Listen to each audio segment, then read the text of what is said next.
Hola mga mimasor! For today's video, samahan niyo po ulit kami sa isa na namang pangmalakasang merienda hatid sa atin ng Tina Pies. Meron po tayo ditong cassava cake, egg pie, cookies, chocolate revel bars, crinkles, blueberry muffins, at Korean garlic bread. Lahat po yan ay ating titikman, kaya ano pa nga bang inaantay nyo? Tawagin ang mga tropa at simulan na nating lantakan. At kung tikiman lang naman ang pag-uusapan, syempre hindi magpapahuli ang mimasor nyo. Kaya naman inumpisahan na nga nating tikman itong kanilang egg pie na talaga namang sulit sa sarap. Also, hindi ko na rin pinalagpas ang pagkakataon at tinikman ko na rin itong ating cassava cake, one of my favorite kakanin. Kung ang hanap nyo ay cassava cake na pure cassava ang ginamit at swak na swak yung tamis at perfect pang partner sa kape, ito ang bagay para sa inyo mga mimasor. Ayan, so guys, I'm trying Tina Pies egg pie, diba?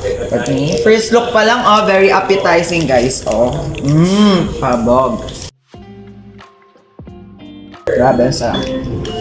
Highly recommended. Tina Pies egg pie. Guys, you try this. Hindi siya sobrang tamis, hindi rin matabang. Kaya hindi ka mananawa.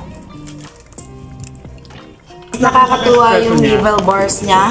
Buo yung chocolate niya at may cookies sa ibabaw. So, meron ka ng brownies, meron ka pang cookies, all in one. Para naman sa mga chocolate lovers out there, perfect para sa inyo itong kanilang ipinagmamalaking Revel Bars na kung saan kikiligin ka sa tamis. By the way mga mimasor, meron din po pala tayo ditong milk tea na perfect combination dito sa ating mga meriendas. Also itong kanilang ipinagmamalaking blueberry muffins na kung saan sobrang sarap. Panalo din sa sarap itong kanilang ipinagmamalaking Korean garlic bread. Korean garlic bread. Ako, gusto ko na. Sarap. Ikaw magugustuhan mo yan eh. Korean kinemero. Ganda ka na lang inalagyan. Diba? Sarap. Sarap.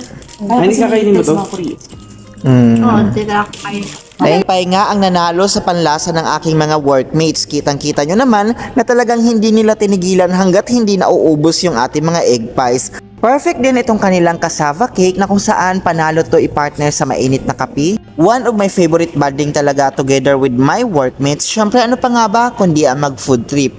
Dahil aside sa nabubusog kayo, ay nagkakaroon kayo ng quality time upang makapagkwentuhan. Kaya ano pang inaantay nyo mga mimasor? Kung kayo ay natakam sa panunood ng video na to at kung gusto nyong itry itong mga foods na inihanda namin para sa inyo, all you need to do is mag-order na rin po kayo. Ilalagay ko dyan sa screen yung kanilang Facebook page para mabilis nyo po silang mahanap. Try nyo na to mga Beshi Wops, very affordable at talaga namang sulit na sulit. Panalo to for breakfast, merienda, or any occasion, pwede nyo po itong ihanda. Lalong-lalo na ngayong summer, perfect tong baon pang outing. By the way mga mimasor, open din po pala sila for reseller. That's why if you want magbenta ng kanilang products, ay welcome na welcome po kayo. So maraming salamat sa pagsama sa amin for today's video. We'll see you on my next one. Bye!